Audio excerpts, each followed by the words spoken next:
আসসালামু আলাইকুম, আশা করি সবাই ভালো আছেন। তো সকালবেলা এখন হাঁসগুলা ছাইড়া দিছি ঘর থেকে বাইরে।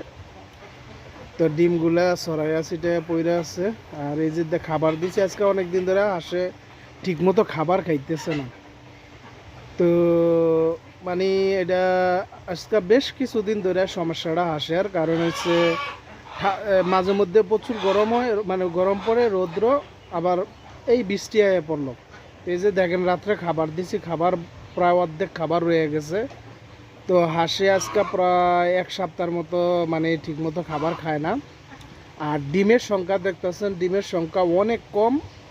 প্রায় ৮০-৮৫টা ডিম আমি রেগুলার পাইতাম ১০৬টা হাঁসের থেকে, ১০৫টা হাঁসের থেকে। তো ডেলি ৮০-৮৫টা ডিম পাইতাম, এখন ডিম পাইতেছি ৬০টা। গতকাল ৮-৫০টা ডিম পাইছি। হাঁসের প্রচুর ঠান্ডা।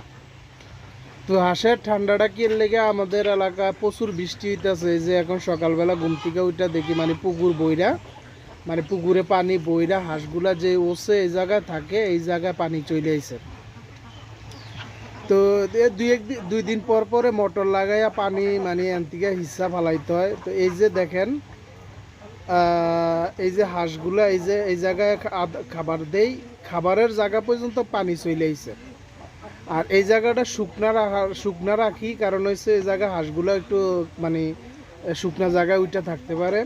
আর ওই যে দূরে যে আমি একটা মাছা দিয়ে রাখছি একদম ওই পাশে, ওই মাছাটাও দেখেন পানির নিচে তলায় আছে। তো এখন আইনা আবার মোটর লাগাইয়া এন থেকে পানি কমাইতে হইব, নয়তো সারাদিনে আসতে শুকনা জায়গা থাকবো না, হাঁসগুলো একটু শুকনা থাকার জন্য। তো রাত্রের বৃষ্টিটাই ওই মাছাটা ডুবে গেছে, প্লাস এই জায়গাটায় পানি চলে আইছে। তো এটা আমি এখন আজকে বর্ষার সিজন আর বৃষ্টি রেগুলার হইতেছে, তো এই জন্য একদিন পর পরে পানি এন থেকে হিচ্চা ফালাইতে হয়। তো এখন হচ্ছে সন্ধ্যাবেলা, এই বাকি ভিডিওর অংশটা হচ্ছে সন্ধ্যাবেলা। হাঁসগুলা আসরের আজানের পর পরে হাঁসগুলা ঘরে তুলে নিয়ে আইছি। এখন ঘরের মধ্যে আছে হাঁসগুলা সন্ধ্যাবেলা। তো ঘরও মাসাল্লাহ শুকনা। তো বাইরে এই যে আমি মোটর দিয়া যে পানি এনতিকা কমাই লাইছি। তা আমি আসলে আজকে সারাদিন অনেক বিজি আছিলাম, ডিম বিক্রি করতে গেছি, তারপরে আবার আদার নিয়ে আইতে হয়েছে, অনেক কাজ ছিল। তো মোটর দিয়া যখন পানি হিসছি তখন ভিডিও করতে পারি নাই। তো এই জায়গাটার মধ্যে পানি আরও কমাইছিলাম। তো দুপুরবেলা আমি পানি কমানোর পরে দুপুরবেলা আবার বৃষ্টি হয়, আবার যেই সেই। তো এখন এরপরও পানি কম আছে। তো ভিডিওটা দেখার জন্য সবাইকে ধন্যবাদ। ভালো থাকবেন, দোয়া করবেন। আল্লাহ হাফেজ।